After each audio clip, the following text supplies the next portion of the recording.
Hey guys, welcome back. This video is part 2 in our series of designing some packaging for Pancake mix. In the first video, we designed the front of the package that you can see here. If you haven't seen that yet, I'll link it right up here so you can check it out. And in this video, we're gonna be designing the back of the package. So let's get started. So just like the last video, we're gonna start with our brief. The back of this bag is solely dedicated to showing people how to use the mix to make pancakes. So as you can see, the client provided us the ingredients and directions people are supposed to use when they're using this mix. And it's our job to present this information in a way people can really understand it. It's easy to reference while they're actually cooking, and visually, we need to make sure this is cohesive with the front of the bag. So to get started, let's go ahead and work on laying out this information onto the bag. I think the first thing to do is to give this a title so people understand what type of information is being shown here. I feel like directions says that pretty clearly. So we're gonna make that our title. And we definitely want our ingredients to show up first. That way people know what to get together before they begin, and our steps would follow after that. And as for the number of pancakes this mix makes, I feel like that should be at the very top, right under the directions. You need to know how many pancakes this recipe will make, because if you need to make more or less, you can figure that out up front and then adjust the recipe as needed. Now we can start laying out this information in a better way. First thing I think we need to do is tackle this big paragraph down here. A lot of times the copy that clients send you is not necessarily in the best format. For instance, if we just put this paragraph on the package, it's a little overwhelming for somebody viewing it, and in the end that could lead to a poor user experience. So I think what we need to do is break this down into steps so we can separate out that information and make it a lot more clear. This first sentence seems like a good first step. We combine all the ingredients and we mix it well. So we're just gonna separate that from the paragraph. Now as for the rest of this, it talks about pouring the pancakes into the pan that's set at a certain temperature. Then it gives us a tip saying that when the pancakes start to form bubbles on one side, that's when you need to flip it. So since all that information goes really well together, we're just gonna make that our step number 2. So I feel like our step number 1 is pretty succinct. Step 2 is a little bit longer, and it would be preferable if both of the steps were roughly the same size. So let's see if we can simplify this second step down a little bit. The first thing you'll notice is that we actually have a misspelling here. This is supposed to say degrees. You've got to watch out for that stuff because clients don't always send you copy that's spell checked correctly. But in this instance, instead of fixing the spelling, we're actually going to get rid of the word altogether and replace that with the degree symbol. That'll help shorten things up and put it in a format that's more often used. Now looking at this first sentence, I think we can shorten that down by instead saying pour pancakes into a 375 degree pan. We can get rid of that set at. And the second sentence, we can condense that a little bit by just getting rid of this start to. So now we've got it to a point where both of our steps are roughly 3 lines long. We still have a lot of words here. And believe it or not, even in instructions, people don't always take the time to read things carefully. They'll just skim over it and try to find the bits that they need. So to help with that skimming process, I think it would be a good idea to give each of these a title that somewhat represents what the actual sentences are saying, but in a more condensed format. For example, our first sentence is talking entirely about combining ingredients. So a fitting title for this would be Combine Ingredients. And for our second step, we're talking mainly about pouring the pancakes and actually cooking them. So a good title would just be Pour and Cook. So now that we've got these headings, we're gonna want to make the subtext smaller than those. And that'll just really help with our hierarchy. Now we notice on our second step, it's still a little longer than the first step. I don't think we really need the word pancake. It's pretty obvious that what you're gonna flip is the pancake, and that'll put us back to 2 lines instead of 3. One thing we might wanna do though is to change this word pancakes to a singular form. Because it's not necessarily the case that you're gonna be pouring multiple pancakes into the pan. You may only be able to fit 1. Now we could obviously just list out the ingredients in text form, but we have quite a bit of space to fill. So I think we could take this opportunity to put in some visual elements. So maybe even for each one of these ingredients, we can show a picture of that ingredient. So I just found some free stock icons representing each of our ingredients, and we're just gonna use those to help us determine our layout. So instead of listing the ingredients in a vertical manner, I think we're gonna be able to take up the space better if we list them horizontally. And now we can just take the text of each of our ingredients and put that below the associated image. And just like we did with our steps down here, we separated things into a heading and then some subtext that gave more detail. So right now for each of these, the actual ingredient and then the measure of that ingredient is on the same line. And I think we can make things more clear if we separated that up. Now we have the ingredient as the heading, and we have a subheading for the actual measurement. If we apply that format to our other 2 ingredients, you can start to see how things are a little more clear. Now we do have one decision to make for the egg. Unlike the other ingredients, it doesn't have a cup measurement. We just need 1 egg. So we could put something like 1 egg right beneath it, but it seems redundant to have egg in the title and in the measurement. So I think instead we could just go with single, which tells us we just need a single egg. So since we're gonna have some nice visuals for our ingredients up here, maybe we can do the same thing for our steps. So for the first step, maybe we could give get some type of bowl with a whisk in it. And for the second step, maybe we could get like a pan with a pancake in it. So once again, I just found some icons we can use to represent those images. The main options we have for placement is putting each icon over top of each step, or we can put it beside each step. And I think that second option is gonna work a lot better with the layout of this package. So we're gonna take our text and shrink it down a little bit. That way we can fit these icons on the side. These images are going to give people a quick way to visually grasp what's going on in each step before they even read anything. We only have 2 steps here, but just for the sake of clarity, it would probably be good to number the titles at least.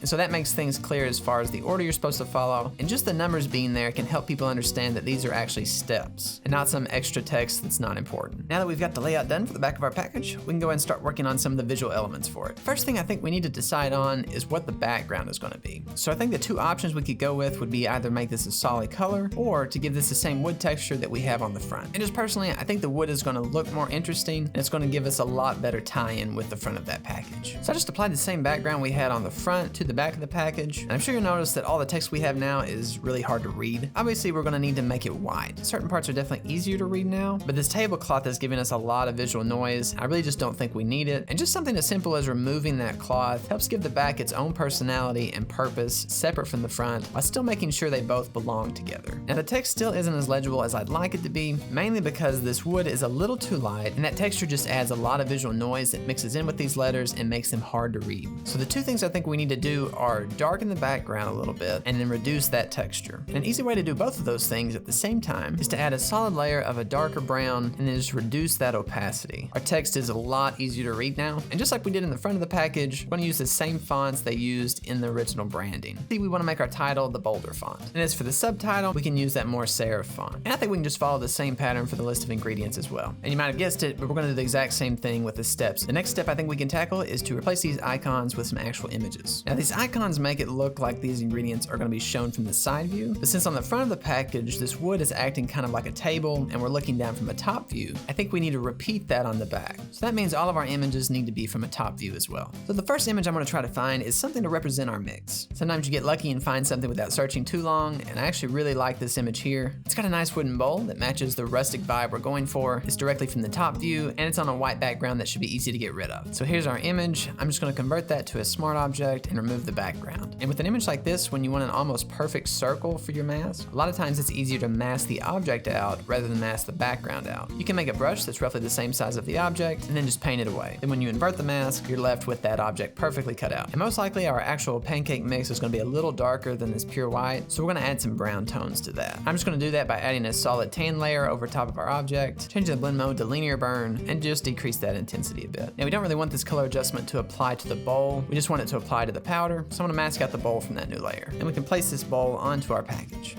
Now we need an image for our milk, and just for consistency, I like it to be in a bowl just like our mix was, but I'd like it to be in a different colored bowl. That way there's a clear visual distinction between the ingredients. So this is the image I found for our milk. As you can see, it's actually in a cup. I think if we just remove this handle, it'll look exactly like a bowl from the top. Now that that's done, we can go ahead and place that on the package, and we'll want to make that the exact same size as our mix. And here's the image we're going to use for our egg. It's in the top view, and we've got all the lighting coming down from above it. And then we'll just put that in place. And just to make things look a little more symmetrical, I think we should flip the milk and the egg. That way we've got our 2 bowls on each side and the egg kind of divides those in the middle. Now we can get the images to replace our 2 icons down here. And yet again, we want these images to be from a top-down view. And after a little bit of searching, I found this image. The mixture in this bowl looks really close to what our pancake mixture would look like, and it's even got a pretty cool whisk in there as well.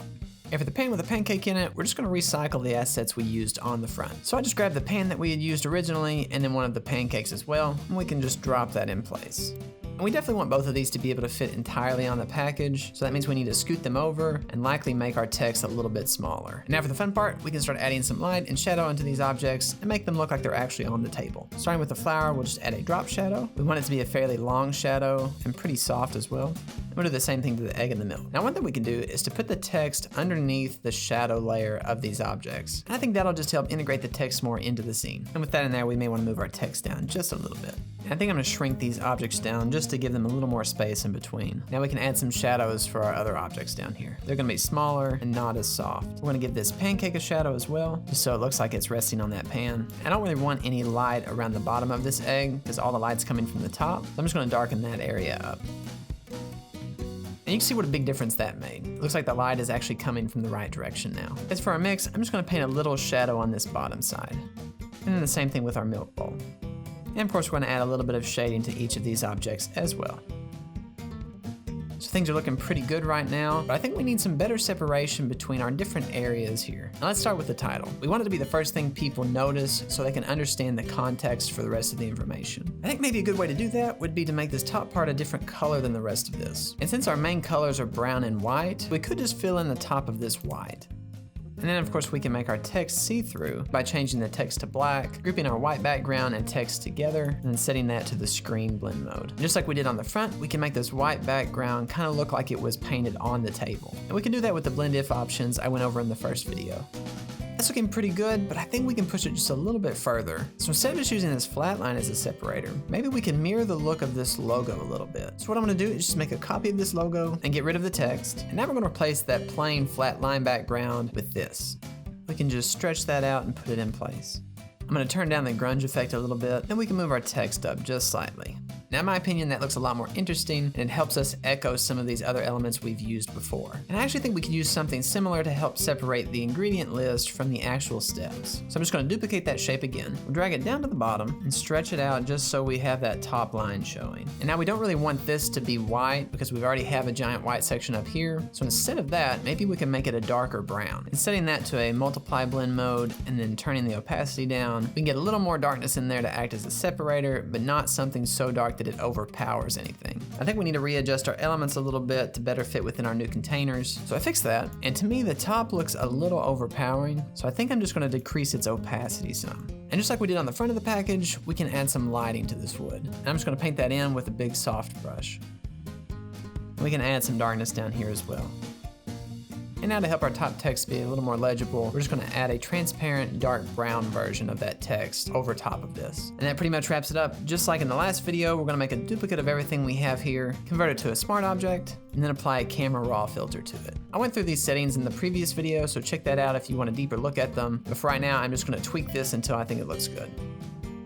Alright guys, I think that's got it. You can see the before and the after. I mainly just sharpened things up, gave it a little more contrast, and tried to match the wood tone with that of the front of the package. That's going to be it for this video. I hope you guys really enjoyed this one. There's one more video in this series, and you can watch that here. And in that one, we're going to make these mock-ups look a lot more realistic with some lighting and shading. And we're also going to add in some extra scenery and props to make this a full-blown presentation. It'll be something you could send to a client to showcase your design idea, or even use in an online portfolio, or just to post to social media as your final result. It's going to be a lot of fun. And if you made it this far, you might as well finish it out. So thanks so much for watching, and I'll see you in the next one.